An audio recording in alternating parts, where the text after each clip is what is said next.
There are two questions which my friends continually ask me.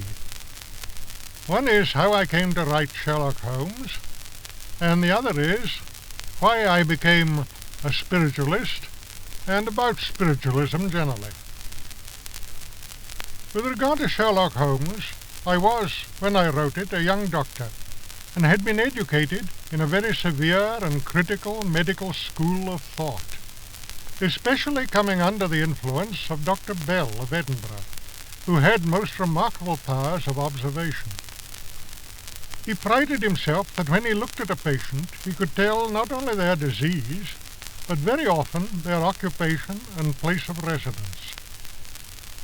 Reading some detective stories, I was struck by the fact that their results were obtained in nearly every case by chance.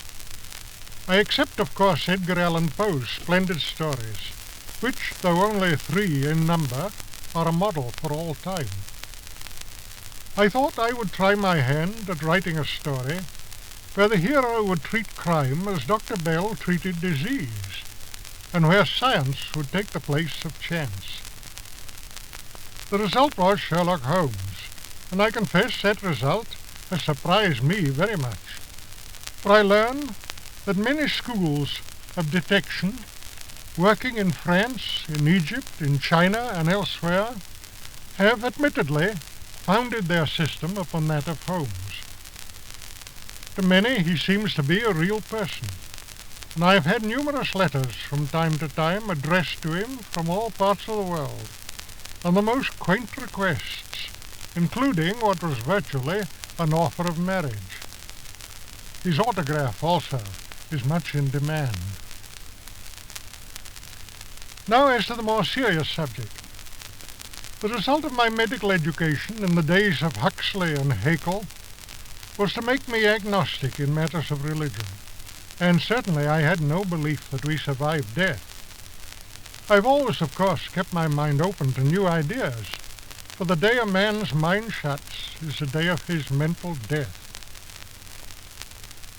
In 1887, some curious psychic experiences came my way, and especially I was impressed by the fact of telepathy, which I proved for myself by experiments with a friend.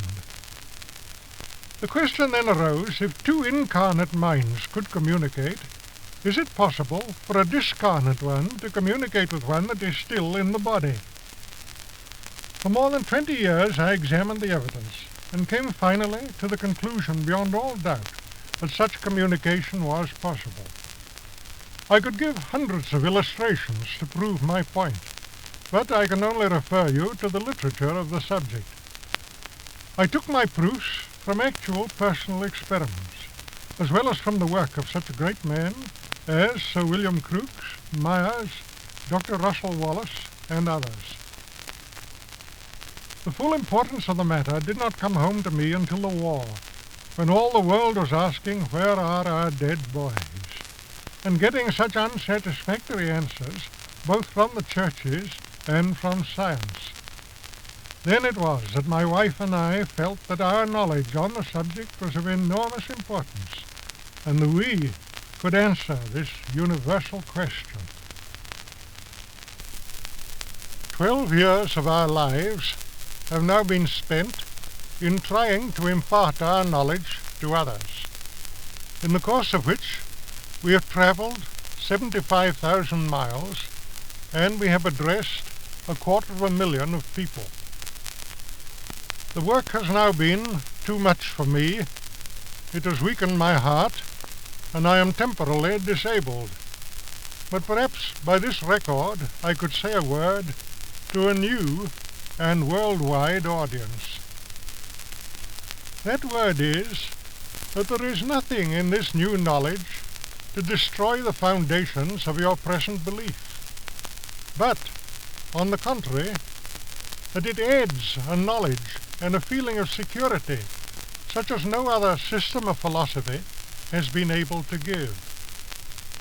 The basis of all religions is that we live after death, and the proving of the truth of this basis is, to my mind, the most essential work in this age of perplexity and materialism. when good and earnest men honestly doubt whether death is not the end. People ask, what do you get from spiritualism? The first thing you get is that it absolutely removes all fear of death. Secondly, it bridges death for those dear ones whom we may lose.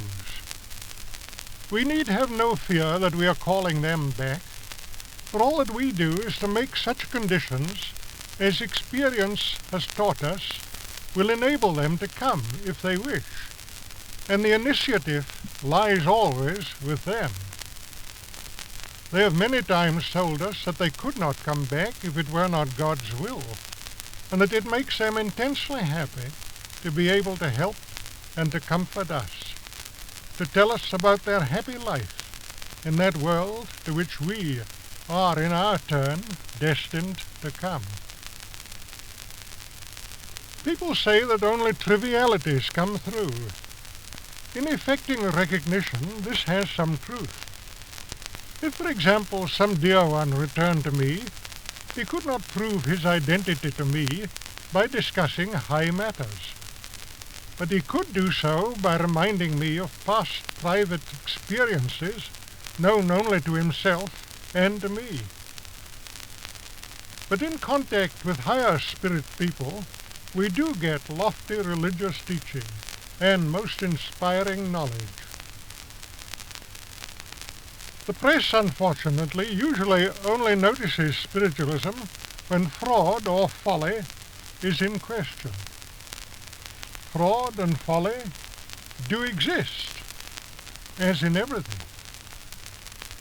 But the press does not mention, as a rule, the thousands of cases where consolation and proof have been brought to suffering hearts.